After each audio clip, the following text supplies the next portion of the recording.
Well, hello, boys and girls, and everyone listening. I'm Geoffrey Mark. This is Main Street, and it's supposed to be Main Street with Gary Allen. Well, my buddy Gary Allen has a couple of ouchies. So he's asked me to fill in today and keep the ball rolling for him while he's feeling a little bit better. And good thing you have tuned in, whether you're watching us live right at this minute or you're going to watch us later on the platform, because I've got two wonderful, wonderful guests to join us. You're going to love my first guest. I mean, you're going to love my second guest too, but you're going to love my first guest. Let me tell you why. There is a word in show business. I don't hear it used all that often anymore. Raconteur. My next guest is a brilliant, talented, handsome raconteur and a very, very dear friend of mine. He has announced all of your favorite game shows. You've heard his voice in commercials. You've heard voiceovers in countless things. And you've also seen him on camera. His name is Randy West. And if you still can't quite place the name or the face, no, he's one of the very few, one of the rarefied few who has stood at the CBS studios and told a contestant to come on down because they're the next contestant on The Price is Right. Our first contestant is my buddy, Randy West. Hey, Randy. And now we wait for him. One of the unusual aspects of working live, meaning we're not pre-recording this, I'm talking as it's going out on the platform, is that sometimes technical glitches happen. We had a problem starting the show with getting the video up that's supposed to roll us into it. And this reminds me, while they're figuring out how to bring Randy in, that many years ago, I was a guest at, there's Randy. I don't have to tell that story now. Yay. It was a great story, but I'll tell you. Save the story. Save the story. When you've got a face like that, you want to get right to Randy West. How are you, my friend? I'm wonderful, Geoffrey. It's a pleasure to see you. Thank you, We don't sir. get together that often. Well, we live in different cities, but when we get together, it's a love fest. Indeed. Because besides liking one another so much, I think I can speak for you. We have great respect for each other's talents. Yes. And happily for us, we don't quite overlap. We have different sets of muscles, and that means there's no competition between us, which is good for our friendship. Indeed. I sing, but it's not fit for public consumption. And I do radio, obviously, but I'm not a professional announcer. I've only done it once, and it was for charity. When the Recovery Network used to be on every cable station you had a Recovery Network on it. And I was the guy, you're watching the Recovery Network. And I did some on-air stuff for them. And in the mid-90s, I could walk around the streets of Los Angeles. Hey, there's the recovery guy. But wow. That's it. That's as far as I But went. Everybody thought the problem was that you were coming off drugs. It's the recovery guy. Yeah. Well, I was coming off drugs. Okay. But that's why I was the recovery guy. All of my friends and fans out there know that I'm 32 years clean and sober. I don't keep that a secret from anybody. Nor should you. That's wonderful. Congratulations. It's why I can sit here and have fun with you. Great. So before we get into your career, how did you mentally get through the COVID thing? Now that we're coming to the other side of it, I think I'd be a bad host if I didn't inquire. How did you stay sane? I don't think I did. Not that I needed an excuse to be insane. I think I came to the earth that way. To your help. I was slowly and just kind of irised down, as they would say in motion pictures. And my life got smaller and smaller. And now that things are opening, how did I live my life a year plus ago? I was so active and saw people and did things, and it doesn't feel natural now. It seems like I have to make an effort to make calls or to consider going somewhere. I mean, yeah, let's go, let's do that. But now I'm in the house and it seems like the right place to be. So it's going to take, for me at least, some time to transition back to the world. I think that's true for everybody. That's why I ask. I'm sure everyone who's watching or listening to us is going through this same sort of, what do I do now? A year or a year and a half of living like I had to live, which is no human contact at all for a year and a half. Now it's like, I don't want to eat anything I make myself. I only want to eat restaurant food, which is why I'm gained a few pounds. I want to be out there. I want to just walk around and just feel people's energy again, which is very nice. Yeah, I'm looking forward to getting to that point. I've gotten too comfortable in my what can I say, in my little world, in my upholstered manhole. Upholstered manhole. I think you meant man cave, but that's okay. No, manhole. That was a line from B.S. Pulley, and you're the only one on the planet who would know who that is. Yeah. A very filthy comic back in the, I would say, 1950s. Yes. And every other word was not suitable. But his opening line was, "How did I get into this effing upholstered manhole?" And I just think that's funny. That's why his two first initials were BS. Right. You've done so much in the game show world, and I could go through your resume. Is there a series you worked on that's a favorite for you, or do you take each job as it comes along, and each one has its own good and bad and up and down? Each one has its own good and bad, but there is certainly an overview scale of, that was the best experience. That was not such a great experience. There is a top 10, so to speak. But each show has something interesting. I'll start on the lower end of things and tell you that working with Alan Thicke, God bless him, God bless his soul, was not the highlight of my life. And it was a difficult show. It was called All New Three's a Crowd. And it was a Chuck Barris format where the husband and wife and the ex or the secretary or some third party get into it, and the audience has to go, ooh and ah, and it's all too much information. And I didn't have a great time with Mr. Thicke, and I've come to learn a lot of people have felt that way. But the show had a fantastic opening, and I used to feel great about that. It was, I'm going to try to recreate it for you. Here's so-and-so, she's married to so-and-so, and this is their whatever. And then we do that for 3 couples. And then I go, whatever. We'll find out who knows who better on All New Three's a Crowd. And while I'm reading all this stuff, there's a guy in front of me holding fingers because I need to finish this thing at a precise moment so the the singing can come in. I'm on a musical bed, a donut, what they used to call it, and I'm filling, and then bam!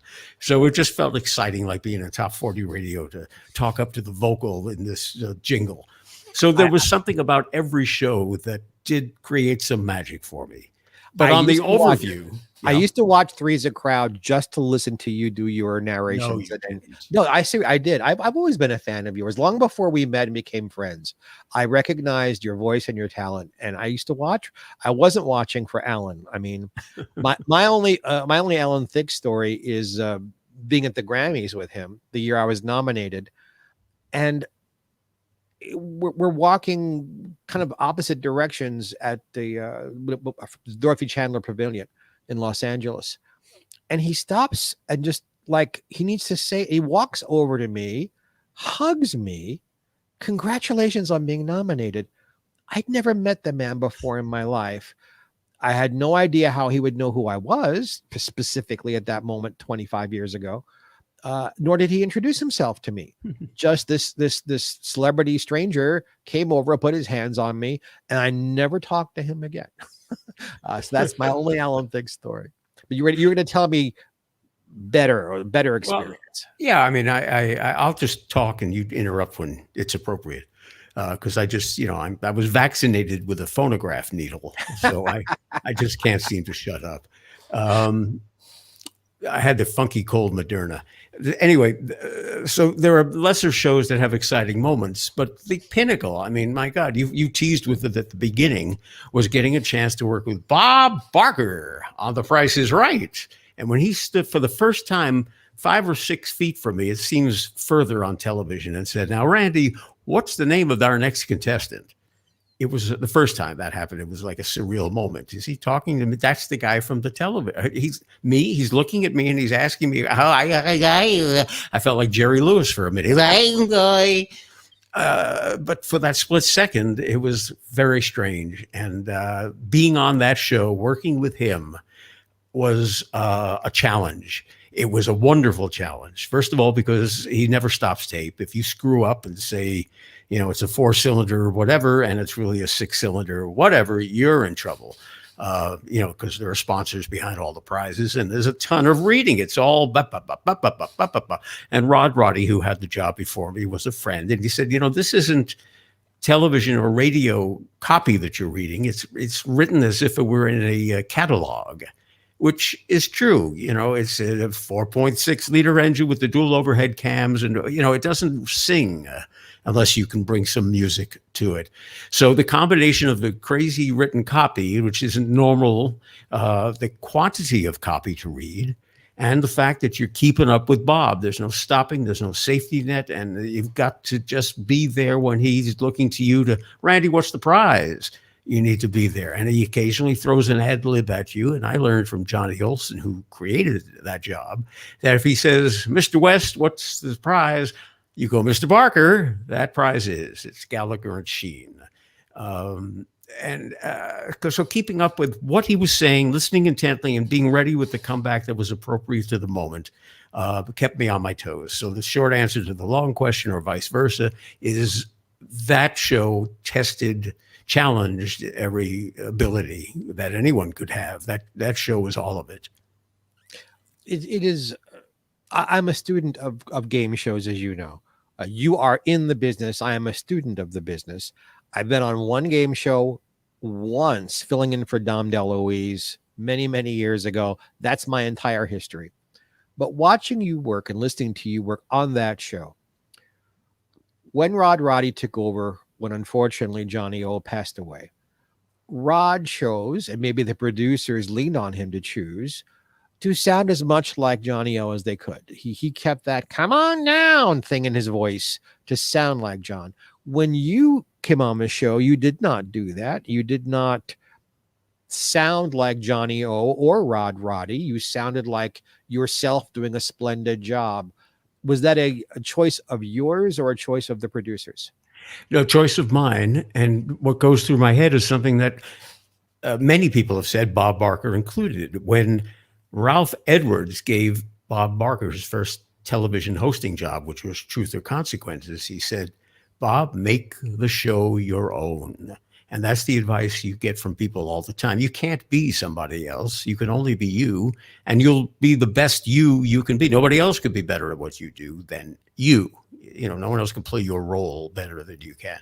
So the intent was never to imitate anybody, because then can you continue to do that? Is it true? Is it real? Will you be at your best? I think no. But making the job your own with respect to what came before you. So while I'm not going, this is Roddy, or I'm not going, come on, not imitating these guys, I'm bringing the energy, the motivation, as an actor might say, and the context that they were working in, the same vibe, the same feeling, but filtered through who I am. So, and they were very happy with it, thankfully. They could have said, you don't sound right, or whatever. There's a part that the announcer plays specifically on The Price is Right, but I think almost every game show, which is warming up the audience beforehand. Now, you are the gatekeeper of Johnny Olson's history. It is said that Johnny Olson did the best audience warm-up of any game show ever. It breaks my heart. I was never at a game show Johnny Olson announced. Now, I saw Don Pardo work a lot. Very different. Very different, I'm assuming, and brilliant. His warm-up was brilliant, both for game shows and for Saturday Night Live. I was in the audience for both. How did you handle warming up the audience? Did you take from people who had come before, or did you have to sort of reinvent it for yourself? It's a combination, I think. You see, the first thing I ever did in television, other than turn it on in a living room, was to go down to 30 Rock at NBC and watch Johnny Olson do his act, his warm-up, and his announcing on shows. And I was a kid in school, and I thought what he did was marvelous. So I learned it. And I adopted what he told me. It wasn't stealing the bits, although some of the lines are at this point public domain, it seems. But the energy that he brought and the psychology behind it, and let me expand on that. What he said was, there's a bunch of strangers here. They don't know each other. And if you go to a movie theater with a bunch of strangers, you don't generally laugh out loud. Oh, look at that. We see what he's, unlike in your living room, you would give, oh, gee, hear that, oh, that's so far. Oh, he's so weird. You know, people are more outgoing, expressive, relating to each other, and in active with the show. The difference is strangers versus friends or family. And he was able to turn a bunch of strangers into friends or family. He would round them up like cattle, you know, and just break down the inhibitions in record time. I mean, in a matter of minutes. So I took that psychology of what he was doing, how he explained it to me, and saw how he did it, and was able to borrow some of what he did because it was so perfect. And some of it would be dated by today's standards. So I adopted what it was he was trying to do and updated some of it. And did I take some other lines along the way? I'm sure, you know, you become an amalgam of what you've seen and hear over the years. But Johnny taught me the purpose, the goal, and some of the technique. Great. And he was wonderful. If you've never seen, I'll give it to you real quickly. Music would be blaring away, disco music for that era, you know, but something very up tempo, and lights flashing at the Price is Right, certainly, that have all these colored lights go. So he came out, made an entrance. And he'd be on the stage dancing. He'd do the Peacock Dance, which he invented for NBC years ago, which involved a little bump and grind. And then he'd turn around and lift the flaps of his sport jacket to reveal his tuchus, as they used to say. And it was all fun, family, clean fun. You know, it was just it wasn't even suggestive. I mean, he's a middle-aged man, you know. And then he would come down from the stage where he's got people clapping. I don't know exactly how that started because he's not clapping, but people will if the music is loud and somebody's dancing. And then so suddenly they're energized. They're doing something and they're involved. And he then comes down from the stage and he'll find seats along an aisle where one row, the next row, and the next row, female, male. I mean, there's always that configuration somewhere in an audience. And you go down and kiss the first woman, go to the next row, kiss the next person, and then go to the man and look like he's going to kiss, you know, and it's not a homophobic thing. It's just kind of funny. That's all, you know, and that would start to get the juices flowing. He'd get that energy going, start to do a little lap dance for people or whatever, ask somebody to stand up and dance with him, whatever. So there's a kinetic energy. Then he would start to get to, oh, is everybody happy? How'd you all get it? Hey, blah, blah, blah. And he starts to talk to you. And he did several things. He would introduce people, cross-pollinate these strangers, okay? Some shows he used to work the line before the audience came in. So he would find that there's a butcher from Cleveland in the audience. But if not, he could just make something up. You all look like you came here on a bus. Is there a bus driver here? What a crowd you guys. And there's always a bus driver among 350 people, you know, and he would then, now, who took the bus here today? So he's got the bus driver and a bus rider. And now he's suddenly asking questions that are funny, but he's involving them in a cross-pollinated thing. You know, and same thing, you know, the butcher and what's your favorite cut of steak, you know, and then we're talking and we're introducing people to each other. So cousin Bob over here says that he likes to ride in the back of the bus. So he's cousin. Uncle Jim over here says, so he's breaking into like a family kind of feel. And he does the same thing with the technicians on stage. We're all one big family was the feeling.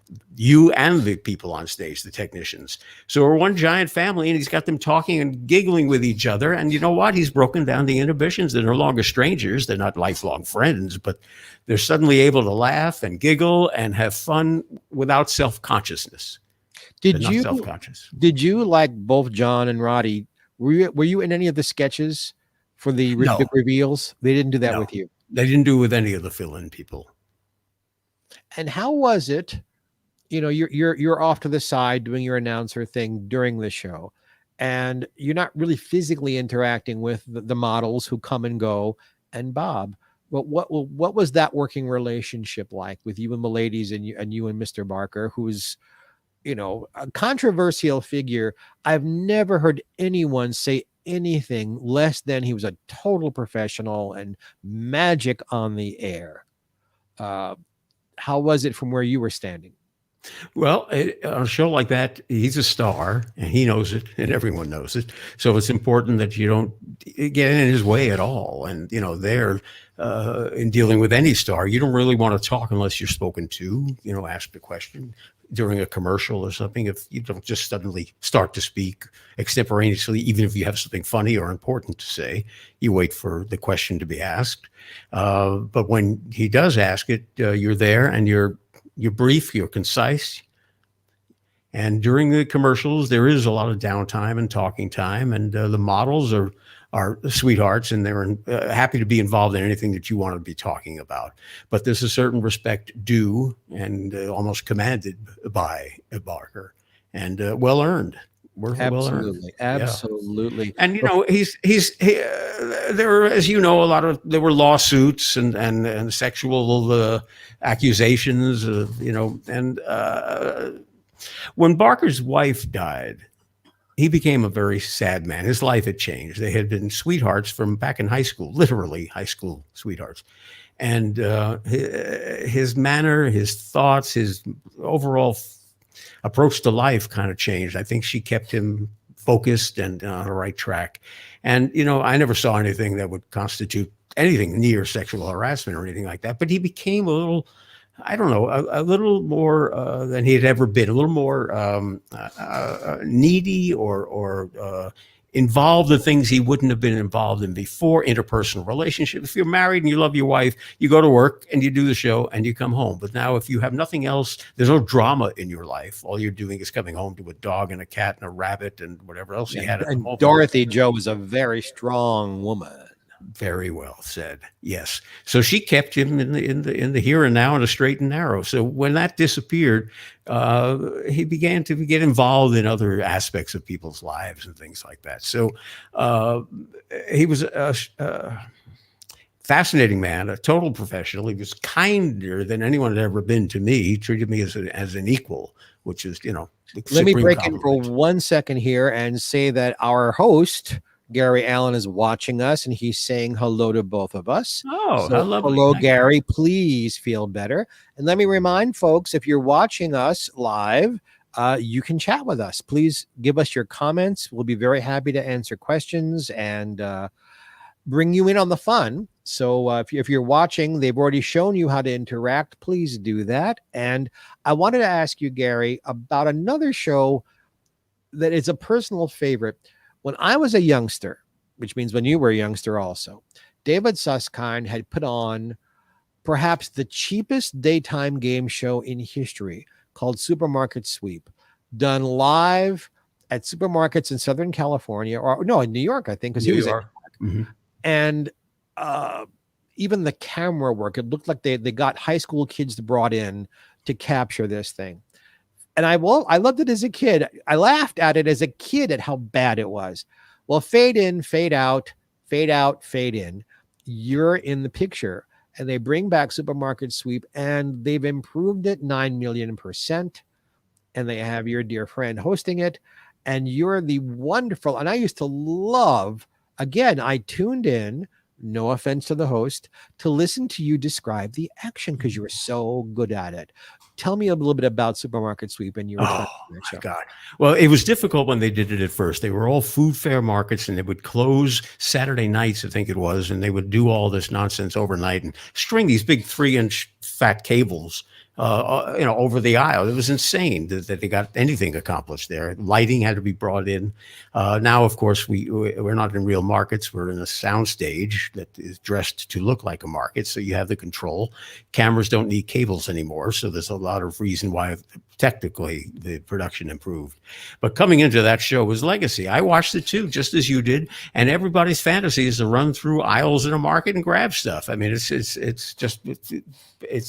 prehistoric. It's caveman kind of attitude. Everybody wants to do it.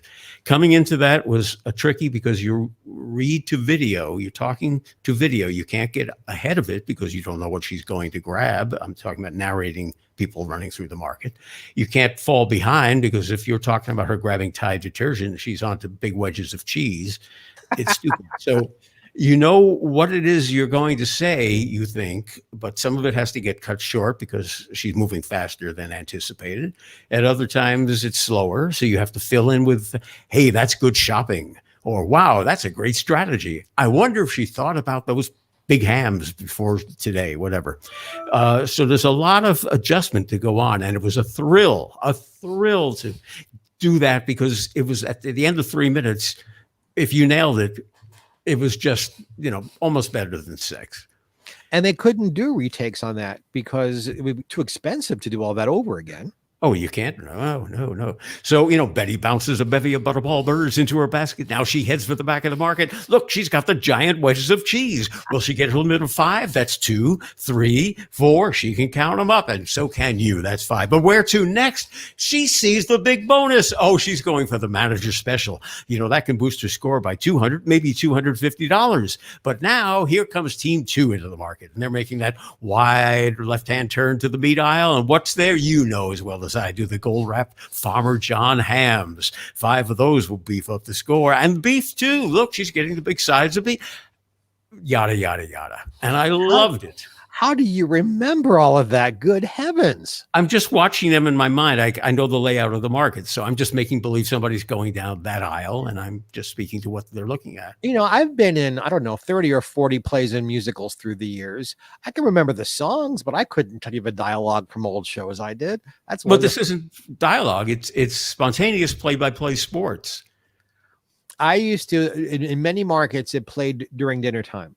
And I used to have my dinner and I would spit my food out laughing at the alliteration you used, the energy. And I kept waiting for you to screw up. I kept waiting for a naughty word, or, you've got 3 or 4 B's in the row. And is the other B word going to come out? And I would laugh myself silly enjoying it. And your laughter and enjoyment was just still not as high as mine doing it. I loved it. You also had an excellent host on that show. The host, David Ruprecht. Yeah. David was, I knew David's work as an actor. I knew him because of Dawn Wells, because David had played the very last Gilligan's Island reunion movie. David played Thurston Howell the fourth. Right. Because Jim Backus had a stroke and they couldn't stop making the movie, but they literally last second on the set rewrote stuff, gave Jim's lines to David, and he admirably came through for them. And I was kind of surprised to see him on the game show because I thought he was a wonderful actor. He was somebody. I have a problem with some game show hosts. I won't mention any names because some of them are your friends who are, and the only word I can think of is unctuous. They're not interacting with people. They're interacting with themselves. They're just, hey, but there's nothing of them coming out. A good game show host has to bring himself to the table. Bob Barker, Peter Marshall, Gary Moore, wonderful game show host. And some of the younger folks, younger meaning they're our age, as opposed to people who are on television in the 50s and 60s. I felt David brought himself to the game, and because the game isn't all that much fun. Really, for me, the fun was David Ruprecht and Randy West being brilliant, and I got to enjoy the two of your talents. Thank you. So I still watch the show, and I can catch it in reruns. And I still see David. He was here at the house 3 days ago. And we were in the car. It was so funny. We went out to Starbucks, and I said, "Oh, look at that." And he says, "Yes, he's darling." And I said, "Wait a minute. We all do a voice like that, but that's the Thurston Howell." I said, "Give me more, give me more." And he started to tell old stories about Dawn Wells and Tina Louise. Well, she didn't do the reunion movies, but the original cast and all that. And I said, "How do you feel about being a part of that legacy?" He said, "I love it." Love it. So he's bottom line is he's a sweet guy. He's a great actor. Did a lot of sitcoms and soaps, I believe, as well. And yes, he brings himself to the show and he listens. Every host must listen to what's being said. Otherwise, hey, that's great. Now let's get to the show. What's your name? Where are you from? My husband just died. Well, that's great. You know, that kind of thing. You need to pay attention. It's the same thing on a show like this. Look, you and I've hosted these things for decades, and I've been a guest thousands of times. And a host asks a question, you know, so what was it like being on The Price is Right? Which there is no answer to that because the question is stupid. And then they mentally check out and you give this long answer. Okay, so what was it like being on Supermarkets? And there's no interaction. You always bring yourself to the table, which is why I think your career has been so large and so long, above and beyond your great talent. You're very ambitious. You're a complete professional. And I guess I love you as a friend. You are a wonderful, wonderful friend. I would publicly thank Randy. My latest book was a biography of Ella Fitzgerald. It came out before COVID, thank goodness. But everywhere I appeared in Southern California that Randy could get to, including a show with Dawn Wells where she interviewed me. Yes. Randy came for free and introduced the show and asked and appeared as the announcer and brought his celebrity and his magic dust to my thing because he's a wonderful, wonderful friend. And I wanted to say that publicly. Thank you. Randy, my next guest, Michael, is in the waiting room. Great. And I would like to talk with him about his books. Yes. But I think we should do this again. I think maybe there needs to be a part 2 to this. One of the times I'll be filling in for Gary. So please Gary, call feel me. better. I will call you. I love you, my friend. Thank you for being with us. Thank you. Everybody out there, say good afternoon or good night to Randy, wherever you're watching. And he will be back with me. Mwah. Mwah. Thank you, sir. That is so much fun to have a friend, a dear friend on the show. You know what else is fun? And I'm not just saying this. To be able to interview someone who is so good at being interviewed that even before I get him as a guest, I'm hearing from other people, half hour won't be enough. He is so charming. He says things that are so worth listening to. You're going to want him to talk for 2 hours. Well, we haven't got 2 hours, but we do have, 26 minutes or something like that. So would you please, and I want to make sure I'm saying his last name right because I wasn't told how, but we have the same publicist, Harlan Bowl, who is a wonderful man, and Harlan adores Michael Shevack, who is a wonderful, wonderful author. Would you please bring to our screens my next guest, Michael? And there he is. Hi, Jeff. How are you? Thank you for having me. Oh, thank you for being with us. Look at those dimples. Thank you. My family says Shevack. I say Shevack. It's a long story. Shevack. Shevack. I'll give you whatever you ask for, sir. Shevack. It sounds like a sound someone makes during sex. Shevack. But I digress. On a good night.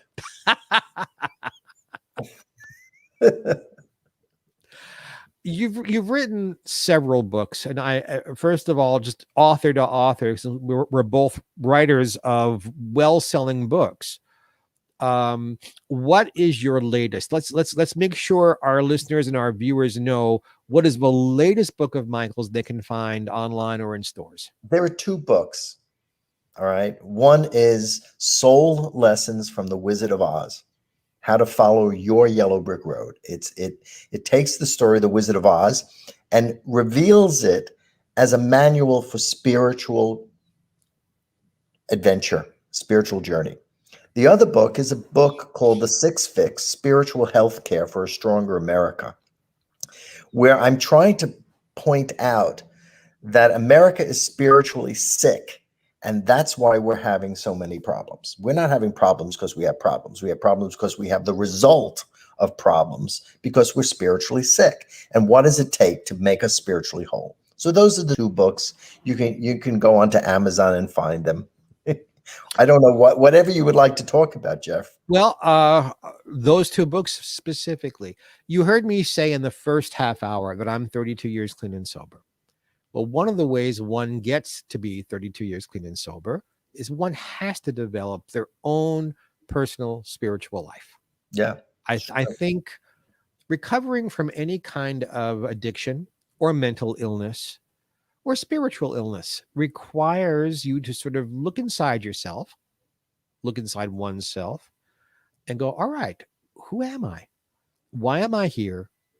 Why am I unhappy? How can I fix this? Yeah. And the answer is usually, to some degree, spiritual. Yeah. And, So, Billy Graham, may he rest in peace, Billy Graham would oftentimes, when he was traveling from place to place, he would actually go to a 12-step program, because he found that the 12-step programs for alcoholics and addicts of all kinds was the most spiritual experience that he had ever had. It was much more than he could find even in the church. So I make it a rule, and I'm going to break my rule for you today, Michael. I make it a rule never to discuss private lives of people, celebrities I know. Okay. But this is a positive, happy thing. I don't think the family will mind this time.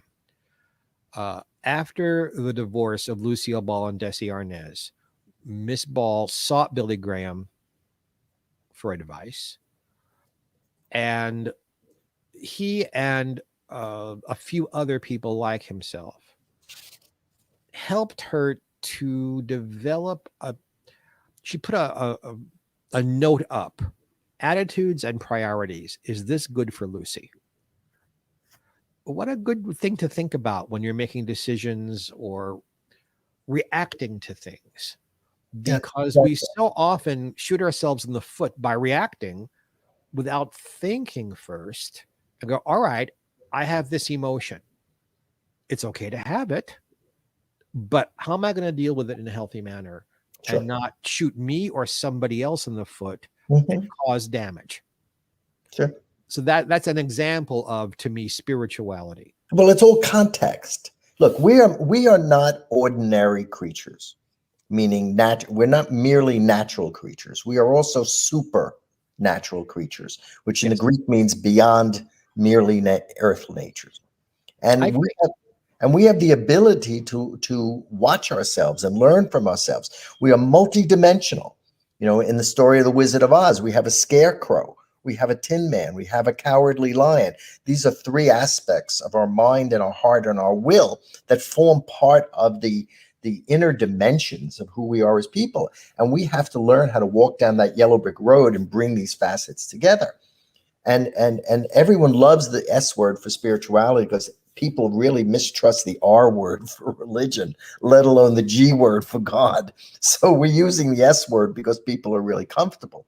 But the fact is that it's all context, is how to use every single one of our human abilities so that we create good for ourselves and everyone else. Hey, Dimples, what part of New York were you brought up in? I get them, by the way, from my mother. Hey, Mom, you did a good job. It looks good on Michael. And mine are not anywhere near hers. She's still around at 95. I was born in Queens. I'm a Brooklyn boy. I was actually born in Brooklyn, Coney Island. We moved to Canarsie, and then we moved out to Queens. I'm a Queens guy. And I was born in East New York, and we moved to Canarsie. So, and I think you and I are near the same age. I think I'm probably a little older than you, but well, in August, I will be actually 68 years old. Wow. You look like 15 years younger than that. Thank you very much. Many decades of deep meditation and spiritual practice, and yoga is a great thing. So, folks, if you want to be 68 and look as good as this guy does, because like now I hate him because he looks so good, perhaps spirituality can help. I'm told the same thing. I don't look anywhere near my age. And people say, how do you do it? I said, well, except for the last few months, I eat well. I've gained some weight, and I'm going to lose it starting Monday. I eat well. I try to sleep well. I don't smoke cigarettes. I don't do any alcohol. I don't do any drugs. I meditate. And I try to row in the river of love. Let me tell you what I mean by that. I think there are only two basic emotions: fear and love. Out of fear comes the angers and the hates and the resentments and the doing harm to yourself, doing harm to others, jealousy, that kind of thing. Out of the river of love comes all the good things. So I try to remind myself to roll in the river of love. I pray for other people. I lift other people up. In my meditations, in my time, whatever I call my God, I don't ask for stuff. I ask for health. I ask for wisdom. I ask for courage. It seems to work because there are a lot of people at my age who look like they could be my father. And I'm grateful that the kind of life I lead seems to show on my face as it does on yours. It does. It does, because what you're doing is you're gathering a piece of eternity, and that gives you a greater measure of eternity. So your life extends, you get youth. You know, if you're living all conflicted on the inside and you're at war internally, even your biochemistry is changing. And so it will show on your face. It does. This is not another not secret. I met the love of my life when I was 13 years old, my first day of high school. Although we never lived together, we were together for 47 years. Mm-hmm. He passed away 2 years ago, January. For the first year, I couldn't look in the mirror because the face in the mirror wasn't mine. My eyes were dead. I couldn't see my soul behind my eyes. Sure. It frightened me. Sure. And our daughter said, "Papa, your eyes, you're looking like you again." That's when I began to realize I was healing, because your face does mirror your soul. You know, Michael, I had my choice of lots of people. I chose you today. I really wanted you. So serious. No, I did. I could have had lots of folks today. I wanted to talk about this. I think talking about spirituality without bringing in religion, without judgment, with an open mind and an open heart, is such a necessary conversation to have today. It's why your books are so important for people to read. What made you choose? I mean, I can make guesses because I'm very familiar with the Oz books, plural, and of course the movie and the musicals made about the stories. But what made you choose that book? What was the motivation for you to go, oh, these characters serve my purpose? I didn't choose them. They chose me. Elaborate, please. I was in fourth grade the first time I ever was exposed to the Oz story through the movie. I remember getting a color television, you know, the first time, and actually seeing that Munchkin Land had color. The book spoke to me. It spoke to me. The story spoke to me. I could sense there was a meaning to it, you know. And same thing about Superman comics. I always felt there was a meaning. I thought it was a meaning to it.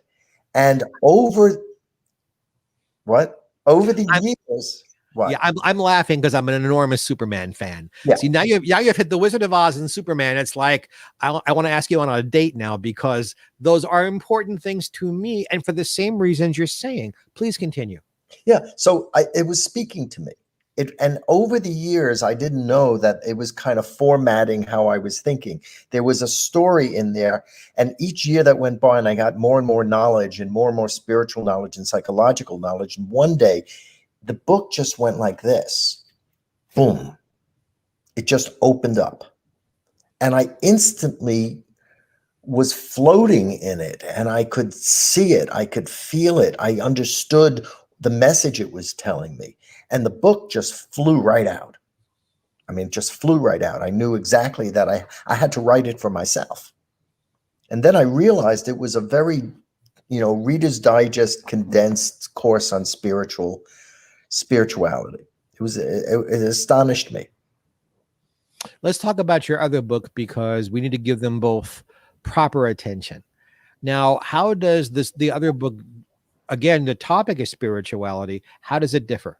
Well, for the Oz book teaches you basically how to handle your inner scarecrow, your inner Tin Man, your inner cowardly lion, your good side, your Glinda side, your wicked witch side. To own the broom of the wicked witch, she's riding on that phallus symbol. Own that power that you're very afraid of, and Toto always barking, and your vital totem self. It's a basic spiritual path. But the Six Fix is a book which has a very simple premise that we don't live in a vacuum. We live in a world that has spiritual organization. It has a structure to it. If I jump up, I'm going to come down unless I put wings on my ankle and then neutralize gravity. There are spiritual laws here. And we think we have problems, but in fact, we don't have problems. We have the results of problems. We're not thinking clearly. We're not speaking correctly. We are not doing things correctly. And we're sowing and reaping, to use Jesus's expression. We're sowing and reaping. We're doing and receiving. We're making causes and having effects. And then we get these problems. And then we make the stupidest mistake is we blame everyone else except ourselves. Okay? And the Six Fix is a basic guideline to how to live. It explains the basic spiritual structure to how life works. And they're the same kind of guideline, whether it's in your home with your family, whether it's a PTA, whether it's Congress, whether it's the president, whether it's your local teacher or supermarket, checkout clerk. The same spiritual principles govern everything at every level. Let me give you an example. About in 2008, we had an economic crisis. So everyone was going crazy. We had an economic crisis. Remember that? Yes, of course. Okay. Well, why did we have an economic crisis? Everyone said it was a problem. Well, it wasn't a problem. It was the result of a problem. We created an investment based on defaulted mortgages. Just wrap your head around this. An investment based on defaulted mortgages. And then we base the entire economy on this. And one of the principles of the Six Fix is that it has to have life value. Well, that investment had such little life value that it tumbled and took the economy with it. Why? Because you must have life-centered priorities. And greed is not one of those. And greed is not one of them. Okay, but a certain amount of greed, if you have been depressed and been anti-material and haven't been kind to yourself, well, the universe permits you to do that, but then cleans you up a little later. We're not living in a vacuum. So the Six Fix is a very simple thing. I'll give you the abbreviated version. In everything you think, say, and do, seek good. In everything you think, say, and do, seek good for yourself, another, all others, future generations, all life and creation, and all of us are human beings. So we're never going to be perfect, but we can continuously improve. That's the Six Fix in a nutshell. And because we are not doing that in America right now, we are lost. We are at each other's throats. We've created an opinionocracy. We are dividing people against itself. It is so spiritually sick that, Geoffrey, I want it ended. And I don't want it by more attack. I want it by people going back to school to learn how to treat each other correctly. Not by my standards, by how the world is designed. I'll play devil's advocate for half a second because I'm pretty sure I know the answer. So if somebody comes to you and says, well, I'm Roman Catholic, or I'm Jewish, or I'm Protestant, or I don't believe in God, or who the hell are you to tell me how to believe in? How do you address people who bring their personal culture, religion? How do you apply your teachings to people who think that their backgrounds are so different that what you're trying to share with them does not apply to them. You explain to them that the foundation of their belief and their religion is true spirituality. And they have a different variation of it because they have a different task and a different spiritual purpose. There are different viewpoints, but spirituality is the foundation. You know, the first book of Genesis, and I tend to be a little Bible based. The first book of Genesis doesn't have any religion in it. No. There isn't a hint in religion in it, because we're not talking about religion. We're talking about reality. We're talking about life. We're talking about how this magnificent spiritual adventure that we have is organized. We got to learn the ropes. We got to know how the game is played. So, you know, I'll tell you, one woman once came to me for counseling. She was very, very sick. I have people who come to me for counseling. I can see why. And she was very sick, and the doctors really didn't know what to do, okay, about her. And she was extremely sick. She happened to be a Christian woman. And when I was just listening until I heard it, you know, a violation of 6 Fix principle number 1, which is to take care of yourself. This woman was so caring and loving for everyone and trying to be so perfect and trying to deprive herself in order to be good and for God to love her. And I said to her, you know, I'm not Christian, but didn't Jesus die and suffer so you don't have to? So why are you suffering? She hadn't heard. It's amazing. She hadn't heard it. Why do you think Sure. you're bringing up a hot button with me? I support all religions. I don't support violence in the name of religions, but I support all religions. Sure. I was brought up in Brooklyn, New York, and Randallstown, Maryland. I had Eastern European immigrant Jewish family. That's how I was brought up. We're landsmen. Yeah, I knew that already. You and I have a lot. We're gonna have to talk off camera because you and I have a lot in common. I'm gonna give you my phone number in the chat. But we didn't have a rabbi that we went to for our problems. We didn't stop laughing at me. We didn't. I'm not laughing at you. We didn't read the Bible as a family. We didn't pray together. We were Jewish culturally. We listened to klezmer music and Yiddishkeit, and Yiddish was spoken in the house, and we kept kosher till I was about 9. But spiritual principles, not much of a discussion. And I find that a lot with people who tell me they identify with a certain kind of religion, whatever it is. But when you start asking them, what do they believe? They start giving you rules or things they've been, but no, I wasn't asking what you were taught. I'm asking, what do you believe? And you hear crickets too often. You hear confusion. This woman that I was telling you about was so confused about her Christianity that she was suffering. And as soon as she realized she didn't have to suffer for God anymore, you know, her disease disappeared within 4 weeks. Wow. The doctors didn't know what happened. She was hating herself into a disease. So, you know, look, there is a lot of bad and dumb religion out there. Okay. I am not religious. I did not come to this by religion. Religion is not something that I do. It's not my primary focus. Correct spirituality aligned to life and being alive is where it's at. And then each person has a different culture and religious expression, including atheism, which is a perfectly valid approach. And they have to live it within life. It still has to be life affirming and good. Okay, that's the foundation. The religion is secondary to the spirituality. The spirituality is primary. Michael, if people want to get a hold of you or buy your books or get an autograph or ask you out on a date, how do people find you? Thank you. I'm very complimented.